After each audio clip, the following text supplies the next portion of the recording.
Good morning all of you. आज मैं समय न मिला पार्ट 2 पेज नंबर 49 पैराग्राफ इसका थर्ड स्टार्ट करूँगी। पर हमारी बदकिस्मती से इस तरह के अनुभव इस देश में इक्के दुक्के नहीं हैं। करीब करीब सभी सम्मेलनों व सभाओं की बैठकों में इसी तरह का अनुभव मिलता है। मुझे राष्ट्रभाषा प्रचार के सिलसिले में देश के करीब सभी प्रांतों में भ्रमण करने का मौका मिला है।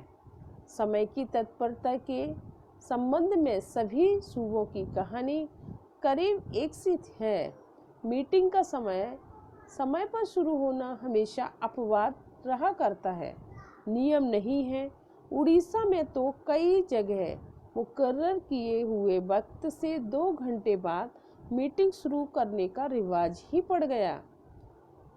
वक्त बताते हुए भी मीटिंग बुलाने वाले, मीटिंग में आने वाले सभी सज्जन यही मान कर चलते हैं कि अगर 4 बजे का समय दिया है तो मीटिंग 6 बजे शुरू होगी। उसके बाद भले ही हो, पर 6 के पहले नहीं।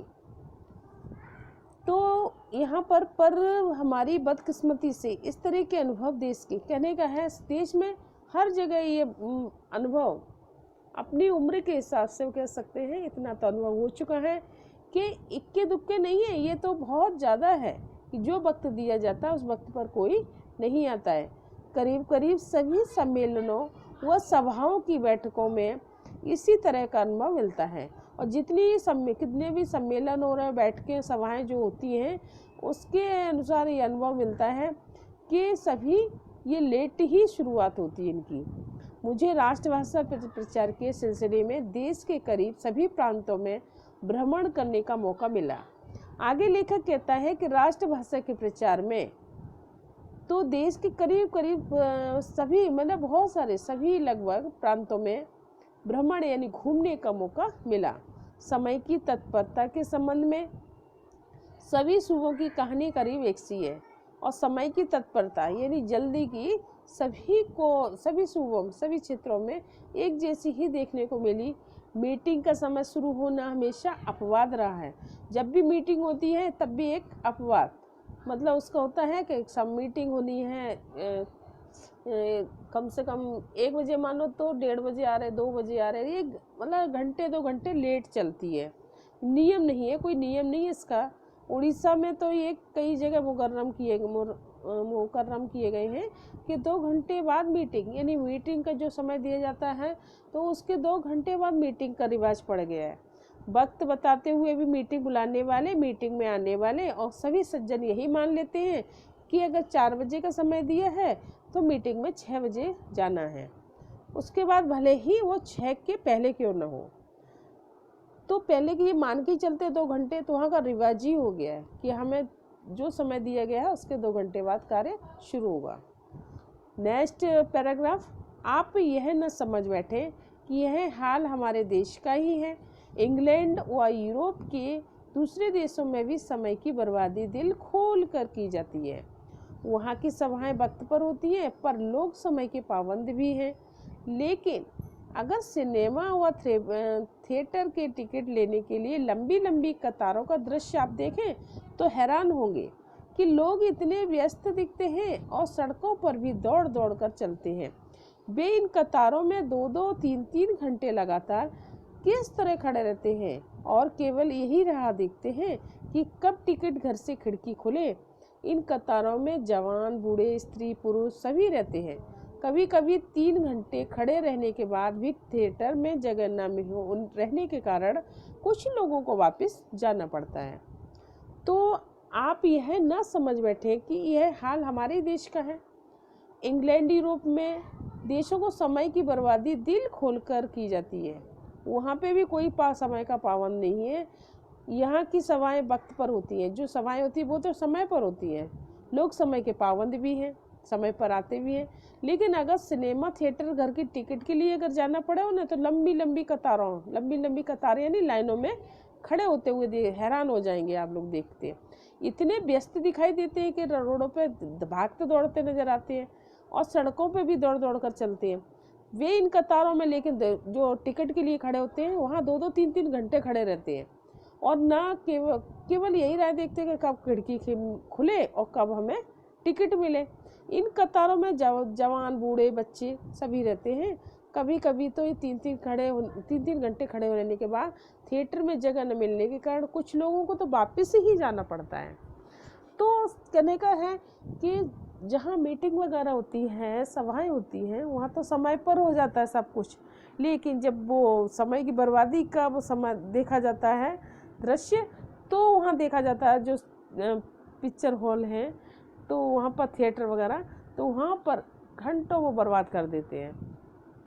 नेक्स्ट पैराग्राफ, अगर आप अपने समय का पूरा फ़ायदा उठाते हैं और 1 मिनट भी बर्बाद नहीं करते हैं तो आपको मुबारकबाद। अगर नहीं तो क्या आप अपने जीवन पर गहरी और तीखी नज़र डालकर देखेंगे कि आप कितना वक्त जाया करते हैं और उसका क्या सदुपयोग किया जा सकता है। अगर सिर्फ सुबह ही जल्दी उठना शुरू कर दें तो आप काफ़ी समय बचा लेंगे और दिन भर आप स्फूर्ति में महसूस करेंगे। तो यहाँ लेखक कहता है अगर आप अपने समय का पूरा फ़ायदा उठाते हैं, यानी उसका दुरुपयोग नहीं करते, समय पर ही सारे कार्य करते हैं और 1 मिनट भी आप बर्बाद नहीं करते हैं तो आपको मुबारकबाद। तो यहाँ लेखक आप लोगों को मुबारकबाद देता है।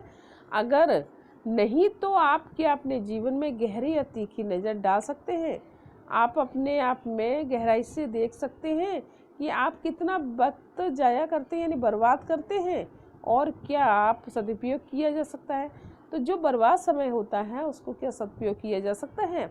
अगर सिर्फ सुबह ही जल्दी उठना शुरू कर दें तो आप काफ़ी समय बचा लेंगे। माना कि 8 बजे उठते हैं, बहुत से 8 बजे उठते हैं आजकल, तो 7 बजे भी 6 बजे भी धीरे धीरे समय कम करके 5 बजे स्टार्ट कर देंगे तो और दिन भर आप स्फूर्ति महसूस करेंगे। जितना टाइम हम मतलब कहने का है सोने से 1 घंटे पहले, देखो एकदम तो कोई कार्य होता नहीं है। अगर लेट उठने की आदत है, रात को देर में सोने की आदत है, तो अगर हम 1 घंटे पहले लेंगे तो हमारा 1 घंटा बचा। 2 घंटे पहले अगर हम फिर धीरे धीरे कम करते जाएंगे, उठने से सोने से उठने तक का समय उल्टा ले जाएंगे तो फिर हम 5 बजे पर आएंगे, 5 बजे पाएंगे, 3 घंटे बचते हैं। 3 घंटे हम 1 घंटे में घूम कर आ जाएंगे, एक्सरसाइज भी हो जाएगी और ऑफिस में या स्टूडेंट अपनी स्कूल जाना चाहता है तो उसके लिए काफ़ी उसको समय मिल जाएगा। 1 घंटा वो पढ़ने के लिए भी निकाल सकता है। तो ये अपना टाइम टेबल तो खुद को ही सुधारना, खुद को ही बनाना है और समय का जो हम समय बर्बाद कर रहे हैं उसको पूरा अपने दिनचर्या में पूरा नियमित करके चलना है। अगला नेक्स्ट पैराग्राफ, पर मेहरबानी करके आप कहीं मशीन की तरह भी न बन जाएं। घड़ी के ठोके के साथ अपनी ज़िंदगी की ताल बैठा लें। अगर आपने कार्यक्रम में आपने ज़रा भी लचक न रखी और उसमें भिन्नता की गुंजाइश न रही तो भी आप अपना और अपने घर वालों का जीवन सुखी न बना सकेंगे। फिर भी शायद आपका मिजाज भी चिड़चिड़ा हो जाएगा और आप दूसरों पर और अपना समय ज़रा भी बर्बाद करते हैं तो नाराज़ होना शुरू कर देंगे। तो यहाँ लेखक का कहना है कि ऐसा भी नहीं हो कि भाई थोड़ा भी समय आप किसी को ना दे सकें, तो पर मेहरबानी करके आप अपने कहते हैं इतने भी नहीं हो जाए कि बिल्कुल अपने आप को मशीन ही बना दें, इतने भी पाबंदी नहीं समय के बन जाएं कि पूरे मशीन बन जाएं। जो घड़ी में 1 बज गया तो 1 बजे ही 1 मिनट भी इधर उधर नहीं होना चाहिए, किसी को समय ना दे, कहने का तात्पर्य है। तो घड़ी के ठोकों के साथ यानी अपनी ज़िंदगी की ताल बैठा लें, यानी घड़ी से 1 सेकंड भी इधर उधर ना हो, हर काम को परफेक्ट हो और किसी के लिए कभी कोई समय न दें। अगर अपने कार्यक्रम में आपने ज़रा भी लचक न रखी, यानी आप कार्य करते हैं सुबह से शाम तक अपनी दिनचर्या जो बनाई है उसमें अगर आप किसी के लिए समय के लिए थोड़ा सा भी लचक यानी थोड़ा सा भी समय किसी को देने के लिए नहीं रखते हैं, उसमें भिन्नता की गुंजाइश न रही तो आप अपने घर का वालों का जो जीवन है सुखी नहीं बना सकेंगे। अगर घर वालों को समय नहीं देंगे तो वो भी आपसे खुश नहीं होंगे, फिर तो शायद आपका मिजाज भी चिड़चिड़ा, आपका जो स्वभाव है चिड़चिड़ा हो जाएगा। और दूसरों पर जो अपना समय जरा भी बर्बाद करते हैं, अगर आपका समय सोचेंगे कि घर वालों को बात करने में या थोड़ा मार्केट ले जाने में समय जो खराब हुआ है, तो उस पर भी आप चिल्लाना शुरू कर देंगे कि हमारा समय खराब हो गया है। तो इतना भी नहीं होना है। लेखक कह रहा है कि बस खुश मिजाज कर रहकर दूसरों को भी निभाकर आप अपने वक्त का जितना सदुपयोग कर सकें उतनी ही आपकी तारीफ होगी। कहने का मतलब ये है कि जितने खुश रहकर अपने समय को सदुपयोग करके और घर वालों को भी समय देना है, ये भी आपकी जिम्मेदारी है। तो ऐसा नहीं है कि घर वालों को समय ही ना दें, तो अपने आप में ही अपने कार्य में व्यस्त रहें, तो इतना भी नहीं होना चाहिए। तो यानी अपने काम में भी आपको नियमित और व्यवस्थित करना है, और घर वालों को भी हर काम के लिए आपको सहयोग देना है। हाँ, और कृपया आज से किसी से यह ना कहें कि मुझे समय नहीं मिला है, और आप ये नहीं कहें कि मुझे वक्त ही नहीं मिला है, ऐसा कृपया करके नहीं गए। तो ये आपका चैप्टर पूरा कंप्लीट हो गया है। अब मैं भाषा अनुशीलन स्टार्ट करूँगी। तो भाषा अनुशीलन में आपको ये देखिए, इधर संधि विच्छेद कर संधि का नाम लिखिए। तो संधि विच्छेद कर संधि का नाम लिखिए। सज्जन, सदुपयोग, सम्मेलन, विद्यार्थी, मनोविकार। तो ये संधि इसका है सज्जन का, सत धन जन। तो जा के स्थान पर ता का प्रयोग हुआ है। मैंने आप लोगों को संधि पढ़ाई, हिंदी में भी पढ़ा चुकी हूँ, संस्कृत में भी पढ़ा चुकी हूँ। तो जहाँ पर अक्षर परिवर्तन होता है वहाँ परिवर्तन वाले वर्ड पर हलंत लगता है, और जा के स्थान पर इसके नियम थे काफ़ी सारे, तो मैंने आप लोगों को पढ़ाए भी हैं। तो जा के स्थान पर ता का प्रयोग होता है, तो ये व्यंजन संधि है। जिसमें वर्ड परिवर्तित हो गया व्यंजन संधि है। अगला है सदुपयोग। तो यहाँ पे भी देखो दा की जगह ता का प्रयोग। अब आप लोग नियम में ये लोग थोड़ा ध्यान रखना पड़ेगा। जा और दा, यहाँ देखिए सज्जन ऊपर आया है, नीचे सदुपयोग आया है। तो जा के स्थान पे भी ता का प्रयोग है, हलंत लगा हुआ है। जा आधा है, ता आधा है, यानी यहाँ भी सत जो हलंत लग गया था यानी आधा हो गया। ठीक है, तो सदुपयोग यानी दा के स्थान पर, तो जा और दा तो आप याद ही रखें कि जा और दा के स्थान पर ता का प्रयोग होता है, ये दिमाग में आप बैठा लें। तो सत प्लस उपयोग व्यंजन संधि। चलिए आगे, सम्मेलन। तो सम प्लस मेलन। तो यहाँ पे माँ आधा आया हुआ है, सम्मेलन। अब इसमें कई नियम, जो हम व्यंजन संधि हमने टोटल पढ़ाई थी आपको पूरा, तो इसमें नियम दिए हुए हैं। जहाँ डबल माँ आता है, आपने थोड़ा गौर किया होगा तो बिल्कुल याद होगा, नहीं अगर ध्यान करते हैं तो नहीं याद होगा शायद। जो एक जैसे वर्ड होते हैं, मान लीजिए सादा और पूरा सा। अब इसमें देख लीजिए आपका सम्मेलन लिखा हुआ है, तो इसमें दो माँ है, आधा माँ और पूरा माँ, ये भी नियम में दिया हुआ है। तो इसमें अगर होता है तो वही वर्ड और हलंत आ जाता है, इसमें कोई वर्ड परिवर्तित नहीं होता है। ये आपको थोड़ा ध्यान से, मैंने जब भी कहा 2 बार में संधि पढ़ा चुकी है, हिंदी में भी संस्कृत में भी। जहाँ 2 वर्ड एक जैसे आते हैं, इसमें देख लीजिए आप, आधा माँ है और पूरा माँ है, तो इसमें कोई वर्ड परिवर्तित नहीं होगा, और जो माँ है जो आधा, उसमें केवल पूरा लग के हलंत लगेगा। हलंत का मतलब होता है ये भी आधा वर्ण यहाँ पर है। तो सम प्लस मेलन व्यंजन संधि। चलिए आगे बढ़ते हैं। विद्यार्थी, विद्या प्लस अर्थी। तो स्वर संधि, और ये स्वर दीर्घ संधि है। तो देखिए आप, विद्यार्थी, दीर्घ यानी क्या समझते हैं, इसमें दीर्घ संधि है। तो दीर्घ माने क्या होता है, लघु माने छोटी मात्रा और दीर्घ माने बड़ी मात्रा। चलिए इसमें विद्यार्थी पे बड़ी की मात्रा, तो दीर्घ स्वर संधि हो गई। मनोविकार, अब जहाँ विसर्ग लग जाती है तो वहाँ विसर्ग संधि हो जाती है। मनो, ओ की मात्रा हटके यहाँ पर मनहा प्लस विकार, तो विसर्ग संधि आ गई यहाँ पर। ठीक है, अब सेकंड क्वेश्चन पर चलते हैं। समास विग्रह कर इसका नाम बताना है।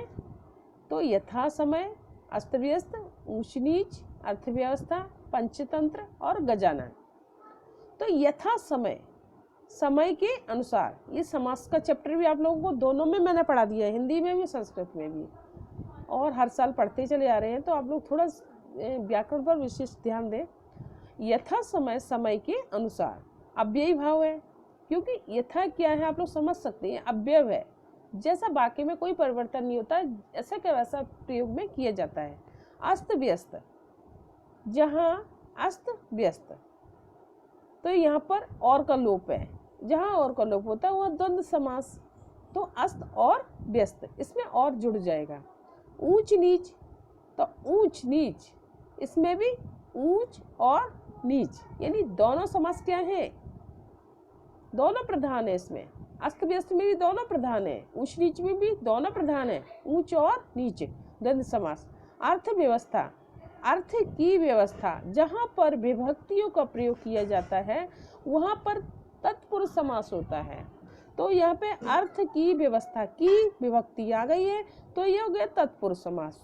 चलिए आगे बढ़ते हैं। पंचतंत्र, 5 यानी जहाँ गिनती का कोई वर्णाता शब्द बनता है पहले वहाँ द्विग समास आता है। कोई भी हो, पंचतंत्र हो या चौराहा हो या त्रिमूर्ति हो, यानी कोई भी संख्या का शब्द आएगा तो आप समझ लीजिए वहाँ पर द्विग समास है। गजानन, गज है आनन जिसका गणेश, आनन यानी मुख होता है, तो यानी गज यानी हाथी के समान मुख है जिसका अर्थात, यानी इसमें क्या होता है, दोनों पद प्रधान नहीं होते हैं, तीसरे की ओर इशारा करता है, संकेत करता है। तो गज है आनंद इसका, हम समझ रहे हो, मतलब साइड में होकर बोल रहे हैं, गज है आनंद जिसका, मतलब गणेश के हाथी जैसा मुख किसका है, तो हम जान सकते हैं कि गणेश जी का है, यानी तीसरी को संकेत करता है, यहाँ बहुब्रीहि समास है। अब आते हैं क्वेश्चन नंबर 3 पर। तो इसमें तो ख्याल, सिनेमा जैसे आगत शब्द इस पाठ में आएगी, ऐसे अन्य आगत शब्दों को छांट के लिखना है। तो ये आप लोग उसमें से बुक में से जो पढ़ेंगे उसके नीचे अंडरलाइन कर लीजिए। तो ऐसा ये क्वेश्चन नहीं वैसे आता है, और जो भी आए हुए बाहर के आए, मतलब आगत शब्द होते हैं बाहर के आए हुए, तो थोड़े 2-4 मैं बता देती हूँ और आप अंडरलाइन करके देख लें। उसमें जैसे हाजिर है, वक्त है, काफ़ी है, जवाब, बेशुमार, फैशन, वजह, खतों, अक्सर, तारीफ, असल, ज़्यादा, मिनट, मुकाबला, तो जितने भी इसमें दिए हुए हैं यानी बाहर से आए हुए हैं, उर्दू, फारसी यानी अंग्रेजी, जो भी शब्द बाहर के आए हुए हैं वो पूछे इसके अंतर्गत। तो अगर क्वेश्चन आता भी है तो मैंने पीछे आपको पढ़ा ही दिया है, तो ज़्यादा आते हैं 2 शब्द लिखने के लिए, तो 2 आप लोग याद कर लेना, उसमें से सभी के अलग अलग दिए हुए हैं जो मैंने आपको ग्रामर में पढ़ाया था, तो इसको छोड़ दीजिए इसमें। चलिए आगे, और फिर भी पता होना चाहिए आप लोगों को जो बाहर से आए हुए शब्द हैं। क्वेश्चन नंबर 4, निम्नलिखित शब्दों के पर्यायवाची लिखिए। देश, आदमी, सुबह, लालसा और राह। तो इसमें ये पर्यायवाची देश का है राष्ट्र और वतन, आदमी का है मनुष्य और मानव, सुबह का है प्रभात और सवेरा, लालसा का है इच्छा, कामना, राह का है मार्ग, रास्ता।